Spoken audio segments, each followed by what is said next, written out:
गेल्या काही दिवसापासून जैन बोर्डिंगच्या जमिनीच्या घोटाळा जो प्रकार आहे तो चर्चेला जातोय.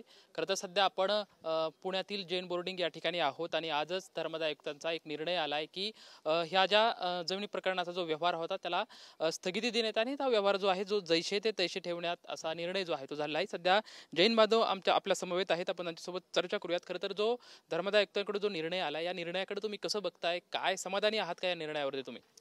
पहिली गोष्ट म्हणजे त्यांनी जैन समाजाचं ऐकून घेतलं आणि वरच्या पातळीवरून इंटरफेअर करून आज एक सुनावणी झाली.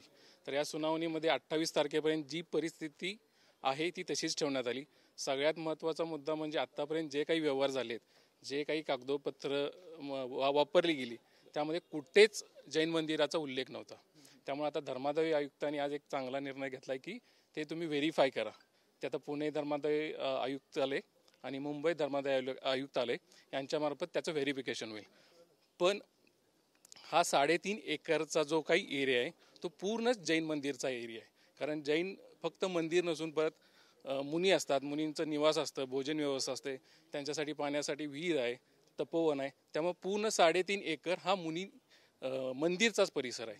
त्यामुळे आमची जैन समाजाची हीच मागणी राहील की जोपर्यंत 3.5 एकर ही सेल डीड कॅन्सल होत नाही आणि 3.5 एकर परत जैन समाजाकडे येत नाही तोपर्यंत जैन समाज काय शांत बसणार नाही. आमचा लढा चालूच राहील. खरं तर गेली अनेक वर्षांपासून जैन बोर्डिंग सोबत तुमचा संबंध जोडलेला आहे आणि अनेक जैन बांधवांच्या भावना ज्या आहेत ते जोडलेल्या आहेत.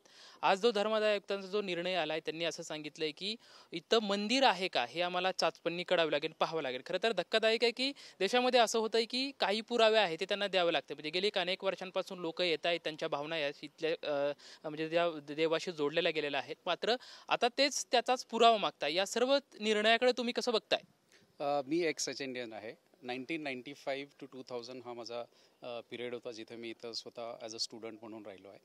आणि मागं इतकं सुंदर महावीर भगवानचं मंदिर आहे ज्यामध्ये खूप साऱ्या ॲक्टिव्हिटीज होतात. रोजचं सकाळी पूजन, दर्शन, अभिषेक ह्या सगळ्या ॲक्टिव्हिटी चालतात. दसलक्षणमध्ये 8 दिवस पहिले श्वेतांबर लोकांचं आणि नंतर 10 दिवस दिगंबर लोकांचं इथं खूप मोठ्या प्रमाणात आम्ही इथं उत्सव साजरा करतो. ह्या सगळ्या गोष्टी रेग्युलर चालतात. आता आज जो चॅरिटी कमिशनने जो निर्णय दिलेला आहे तो खूप चांगला आहे. ही सुरुवात आहे. लढाई खूप मोठी आहे. सगळ्यांच्या त्याच्यामध्ये खूप भावनात्मक दृष्टीने आम्ही याच्याकडे पाहतो आहे आणि ही लवकरच आम्ही जिंकू अशी आम्हाला सगळ्यांना आशा पण आहे. आणि त्यासाठी पूर्ण जैन समाज उभा आहे. फक्त पुण्यातून नाही तर पूर्ण भारतातून इथून जे स्टुडंट्स गेलेले आहेत ते देशात परदेशात सगळीकडे स्थायिक झालेले आहेत, चांगल्या चांगल्या पदावर आहेत. सगळ्यांचा याच्यासाठी खूप चांगला सपोर्ट आहे आणि लोक आज पण सगळे कनेक्टेड आहेत हॉस्टेलशी. तर हा लढा आम्ही पूर्णपणे पुढं नेऊ आणि जिंकू पण हीच आमची एक आहे आशा. खरं तर जे महावीर मंदिर आहे याच्यावरती याचा पुरावा मागितला जातोय, दुसरीकडे त्याच मंदिरावरती म्हणजे कर्जाचा बोजा काढला जातोय. म्हणजे खूप हा एक विरोधाभासाचा टोक आहे. या सर्व गोष्टीकडे कसं बघता? म्हणजे भावनांशी खेळ तर आहेत पण निवड लोकांची फसवणूक सुद्धा यातून वाटते. पूरे इंडिया के इतिहास में पहली बार हुआ होगा कि कोई जैन मंदिर गिरवी रखा गया और उसका अभी हमको प्रूफ भी देना पड़ रहा है कि जैन मंदिर है या नहीं. यानी दोनों भी चीज़ें अपने आप में अपोजिट है एक में एक से. और जो चैरिटी कमिश्नर को जो हर साल रिपोर्ट्स वगैरह दी जाती है उसमें भी मंदिर के डोनेशंस वगैरह आते हैं, वो सब चीज़ का उल्लेख रहता है. फिर भी अब इसको हमको प्रूव करना पड़ रहा है उनको. ये बहुत ही धक्कादायक बात है हमको, यानी उनको प्रूव करना पड़ रहा है कि वापस मंदिर है या नहीं बताना पड़ रहा है. क्योंकि यहाँ पे पिछले 60 साल से जो मंदिर यहाँ पर है, रोज़ पूजा होती है, जो भी दिगंबर आमनाओं से जो पूजा करते हैं सब कुछ होती है यहाँ पे पिछले 60 साल से. और ये पूरे परिसर में यानी ऐसे मंदिर का जो परिसर होता है हमारे जैनों के हिसाब से उसमें कुआं होना चाहिए, उसमें साधुओं के लुकने की व्यवस्था होनी चाहिए, उसमें साधु के आहार विहार की सब पूरी निहार की व्यवस्था होनी चाहिए. तो ये सब पूरे परिसर में अलग अलग जगह में की है और उस हिसाब से पूरा मंदिर ये बनाया है इस परिसर में. और ऐसी एक ही जगह है जहाँ पे साधु की चर्या हो सकती है. ठीक आहे, आणखी काही जैन बांधव आहेत, आपण त्यांच्यासोबत चर्चा करू. आता या निर्णयाच्या नंतर पुढची तुमची सर्वांची भूमिका काय असणार आहे?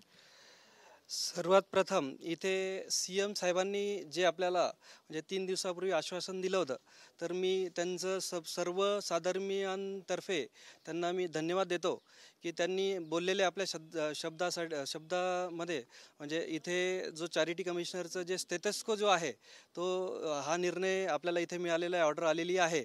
इथे ह्या ऑर्डरमध्ये हे आहे की फक्त जी स्थिती जशी आहे तशीच ती आपल्याला 28 तारखेचं जे आपलं पुढचं हिअरिंग आहे तिथपर्यंत ते आपल्याला स्टेटस्को आपल्याला तो ॲप्लिकेबल राहील.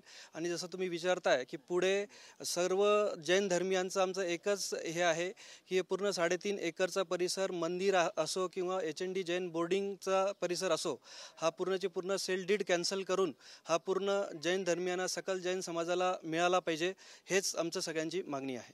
मी परत तुमच्याकडे येतो. खरं तर राजू शेट्टी आहे ते या निर्णयावरती असं म्हणतात की जोपर्यंत मुख्यमंत्री या ठिकाणी येत नाहीत, त्या गोष्टीची पाहणी करत नाहीत आणि ऑर्डर जोपर्यंत रद्द करत नाही तोपर्यंत आम्ही या गोष्टीवरती विश्वास ठेवणार नाहीत, कारण की आता जी काही स्थगिती आली याच्यावरती आमचा विश्वास नाही. जोपर्यंत ही ऑर्डर रद्द करत नाही तोपर्यंत आम्ही समाधान नाही.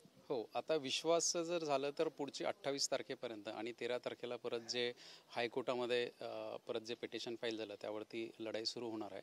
CM साहेबांनी दिलं तर आहे, आश्वासन दिलेलं आहे, खूप चांगलं आहे, ते आमच्या सपोर्टसाठी उभे आहेत. पण जोपर्यंत कोर्टाचा याला कॅन्सल करण्याचा सेल डीड कॅन्सल करण्याचा जोपर्यंत प्रस्ताव येत नाही आणि आदेश येत नाही तोपर्यंत तर आमची ही लढाई चालूच राहणार आहे. आणि शेट्टी साहेब आहेच उभे आहेत त्याच्यामध्ये, बाकी पण बरेचसे लोक आता जुडलेले आहेत या मोहिमेत, कारण सगळ्यांना माहिती आहे सत्य काय आणि ते लवकरच बाहेर येणार आहे. तर ही लढाई अशीच चालू राहील. आजचा जो निर्णय आहे ती एक सत्याची सुरुवात आहे का, आणि पुढं म्हणजे तुम्हाला जोपर्यंत विजय होत नाही तोपर्यंत लढाई तुमची ठाम राहणार आहे, यासाठी तुमच्या सर्वांचं काय पुढची भूमिका असणार आहे? भूमिका आता जी आपली लीगल कोर टीम आहे जे याच्यावरती काम करत आहे त्यांनी बरेचसे पुढचे प्लान पण बनवलेले आहेत. आणि हा आजची जी एक फर्स्ट आली आहे चॅरिटी कमिशनकडनं एक, तर ही सुरुवात आहे. याच्यानंतर अजून बरीच लांब लढाई आहे, लीगलमध्ये बरंच लांब जावं लागेल आणि त्याची तयारी केलेली आहे, त्यावरती काम चालू आहे. आणि आम्हाला आमच्या कोर कमिटीवर खूप विश्वास आहे का ते आम्हाला याच्यामध्ये जिंकूनच देतील.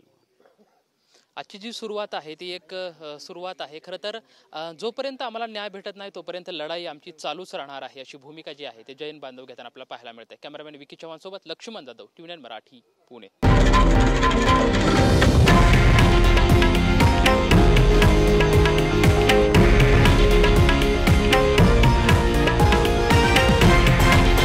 हे आहे देशातील नंबर 1 न्यूज नेटवर्क आणि आपण पाहत आहात TV9 मराठी, एकमेव.